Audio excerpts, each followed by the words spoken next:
with the basics, and we're going to start with some vocab. And again, this should be really familiar. So if this seems like you've heard it before, you've done it before, that's great. That means you'll have a leg up. And if not, that's why we're going over this again. So first of all, let's get some vocab out of the way. So a transformation, okay? And when we're talking about shapes, if you are a fan of Transformers, there's actually a lot of similarities. So a transformation is basically any time you change the shape. Okay, there's a couple of rules. First of all, the shape needs to keep its four sides, in this case, because we've got a quadrilateral. That it's going to keep the same number of sides. It's also going to keep the same number of angles. But we're going to change it by moving it, flipping it, spinning it. We can make it bigger, we can make it smaller. So those are changes that we can do to the shape. So a transformation is when you change the shape, but you keep the number of sides and the number of angles. But you can do all kinds of other things to it. Okay, but the point is, it's not going to be in the same place or look the same. Something's going to be a little bit different about it. Okay, so that's just a transformation. And they're used a lot in computer graphics, in the movies that they make with computer-generated animation. They use lots of transformations to make the animation a lot easier. Okay, so let's hit a couple of other vocabs. The pre-image is your starting place.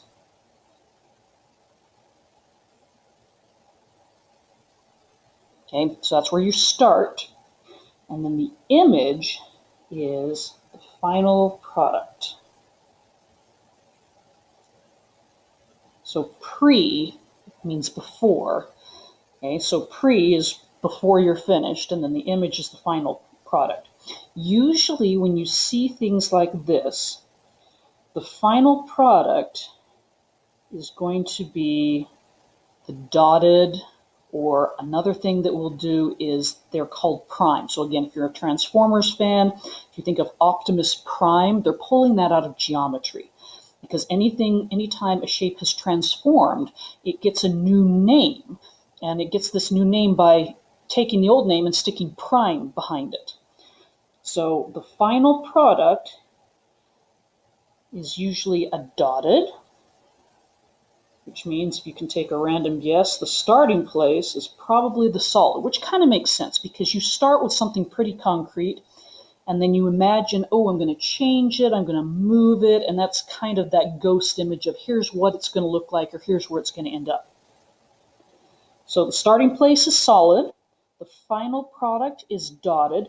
Here's the other thing that you can do. I'm going to name this really quickly. So I'm going to name this guy A, B, C, D. You name shapes by their corners or their vertices. So this shape is now named A, B, C, D. Very imaginative because math just is not imaginative with names. The new shape, here's the other thing that can happen. The new shape is also going to be A, B, C, D, but then it's going to have something a little bit extra. After the A, there's going to be like a little apostrophe, and that means prime. And then there's going to be a B, and that again means prime. So it's like saying B prime, like Optimus Prime, who is the leader of the Autobots, the good guys in Transformers. I just also did GoBots.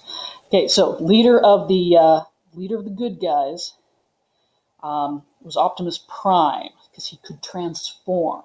So A prime, B prime, and then there's C prime and D prime. So anytime you see a little apostrophe, that's also the final product. That's not where you started. That's the end product. That's how the vocab works. All right, so next up, we're going to talk about what do we do with these transformations. We're going to work on 3 specific transformations in our first unit. And the first one we're going to work on is translations. We'll get to the other two a little bit later. So a translation. A translation is when you just move something. It doesn't flip, it doesn't spin, it doesn't change size, so all of that's going to be the same. So for translations, so we're going to have the same size, and whatever's up is going to still be up, so we call that orientation. So we call that the same orientation. So for example, if you start with a yield sign, it's going to stay a yield sign. It's not going to flip over so that it's a mountain instead. Okay? The only thing it does is it's going to change where it's located. So if you want to think, one way to remember a translation is if you go to a different country where they speak a different language, you need someone to translate for you. And this is kind of similar. So a translation just means it's going to change locations. It's going to find a new country and it's going to have to learn to speak a new language or have someone do the translation. So it's going to change location. Okay, there's a couple of ways we can show this. Okay, the first one is we've got a pretty simple, it's going to literally tell us what to do. The translation is 6 units left and 6 units down. There's a fairly easy way to run all of these translations. So one really simple way to use translations is to go for the corners and move the shape by moving all the corners. Okay, so that's what we're going to do. We're going to move the corners. Don't try and move the sides. They're kind of big and wobbly. You just move it corner by corner. That's a lot easier. So we're going to move this guy 6 left, okay, left, and 6 units down. Okay, so I'm going to take my S here and I'm going to count 1, 2, 3, 4, 5, 6. The S itself, that's space 0, so you don't count that, okay? You count the next one to the left. You don't count what it's sitting on, because that's technically 0.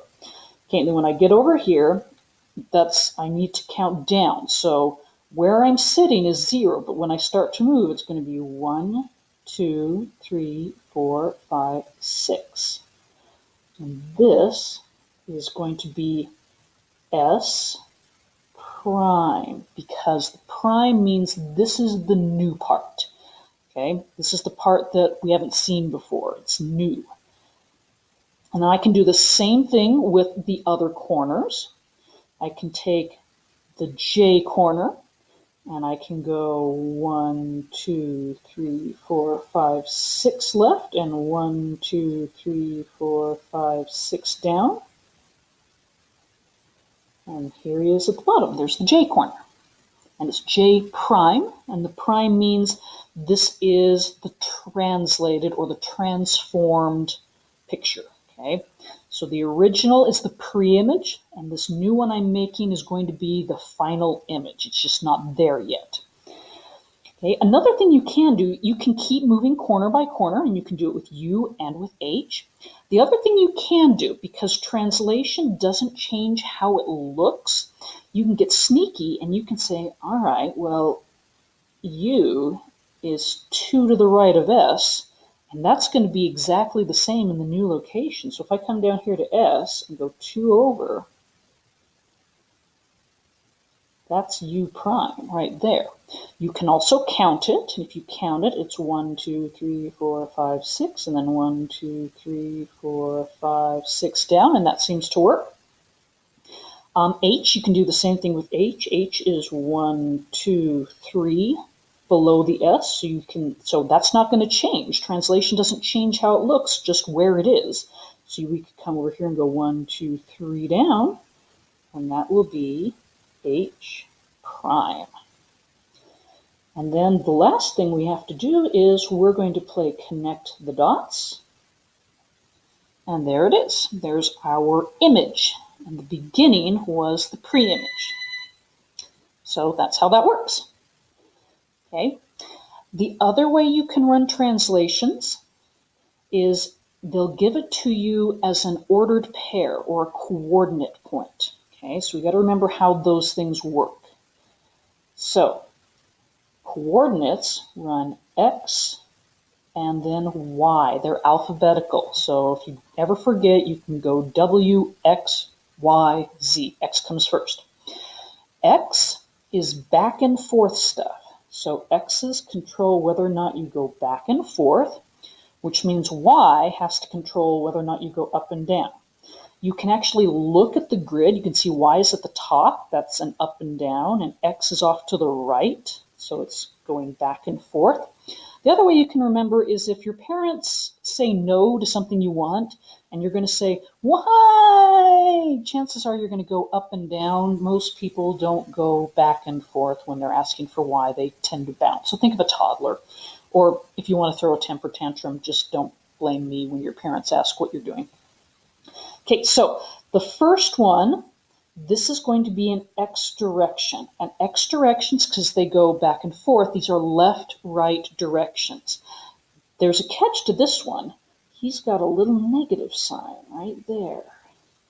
Okay, that's another way that we're going to know which direction, because there's two directions you can go back and forth. There's left, but there's also right. The negative means it's going to go left. So think of a number line. Okay, so the negative means that's left by 5. Okay, the second number is a y number. It's positive, and the y's go up and down. So think of a temperature or a gauge. Okay, so as you go higher, those are positive. If you go lower, we get into the negatives, and if we go low enough, we have a snow day, and that's good too. So y, these are up and down, and because it's positive, this is an up direction. Okay, so it's the same way as when it spells it out on the last one, like 6 units left and 6 units down, but instead it's going to give it to us in all numbers and symbols. So it's kind of like learning how to read a new text language. Instead of words, it's just symbols. Okay, so again, we're going to go by the corners, and I'm going to go by this guy, and I think he's an E. It could be an F, but I'm pretty sure it's an E. So this E, he's going to go 2 different directions. He's going to go left 5, and then he's going to go up 2. So here's 1, 2, 3, 4, 5, and then up 2. And there is, it's a new version of E, so it gets its little apostrophe, and that means it's prime. U is going to do the same thing. So U, again, don't count the dot where it is. You count once you start moving. So we're going to go 1, 2, 3, 4, 5, and then we're going to count up 1, 2, and it is on the x-axis, and that is the brand new U prime.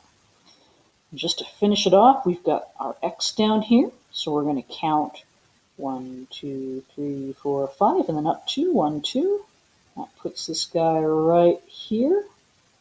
There's x prime. And then the last thing you do is you play connect the dots. So we're going to connect up this triangle. And that is a translation. It has moved. And that's how you move shapes when you are being given directions. All right, last thing we're going to do today. We are going to work on making the instructions. So we're going to go backwards. So a minute ago, or whenever you saw that part of the video, you learned how to take the instructions on what to do with the shape and translate it, move it. Now we're going to look at shapes that have already been translated and figure out what the instructions were.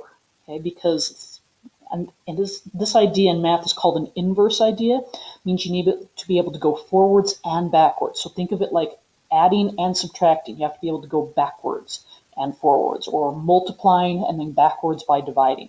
So it's really important math that you can go both directions.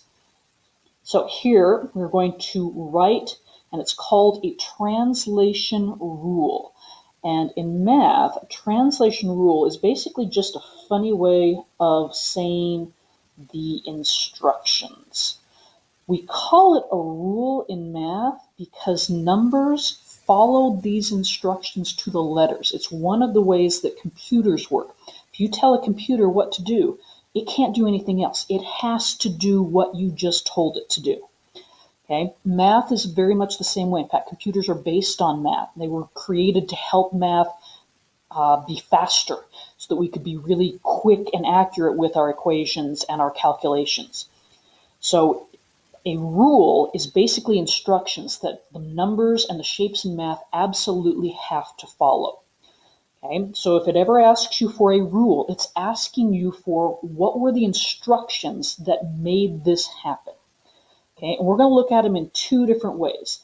Okay, for our first example, we're going to assume the dotted shape is the image. Now the image is the end.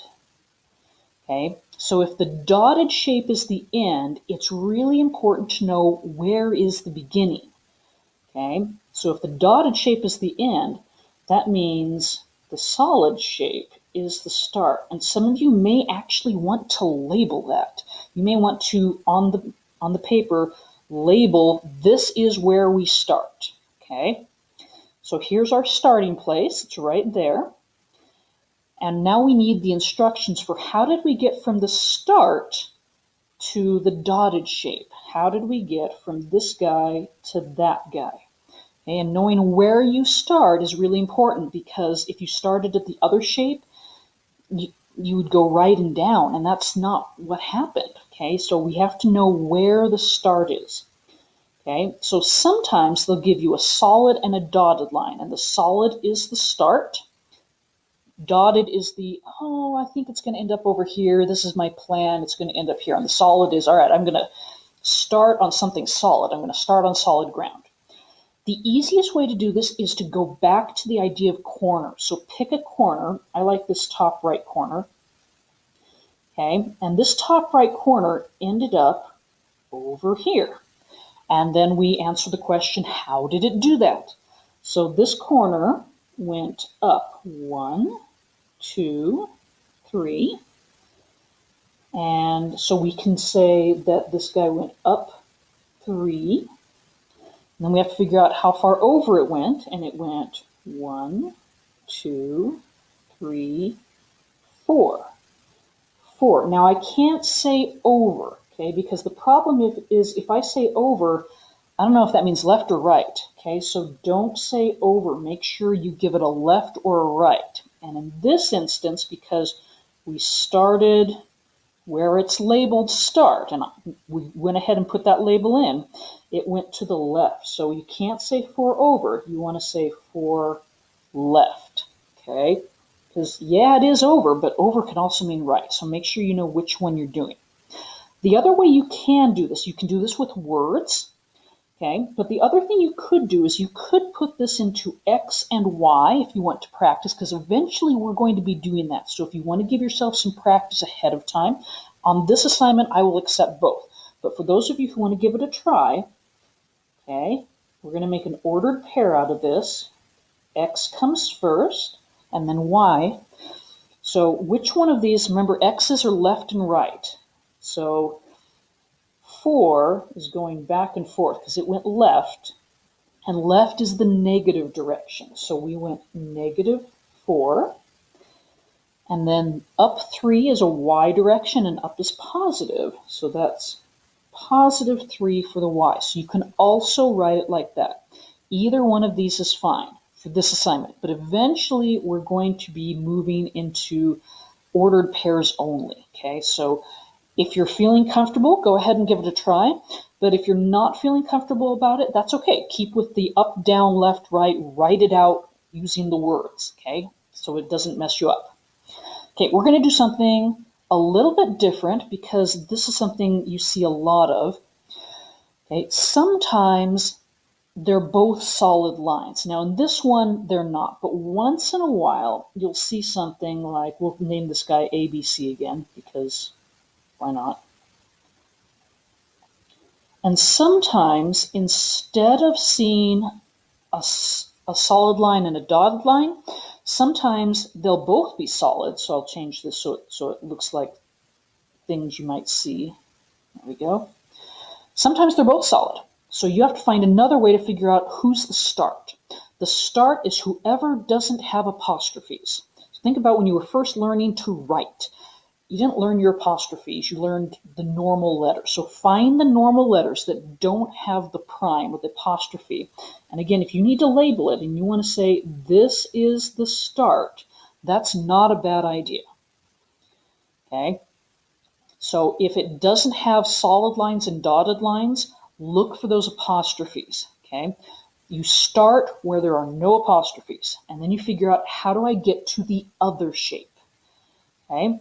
So pick a corner, any corner. It does not matter as long as you match it up with the same, like if you are looking at a top left corner, match it up with the other top left corner on the image to pre-image.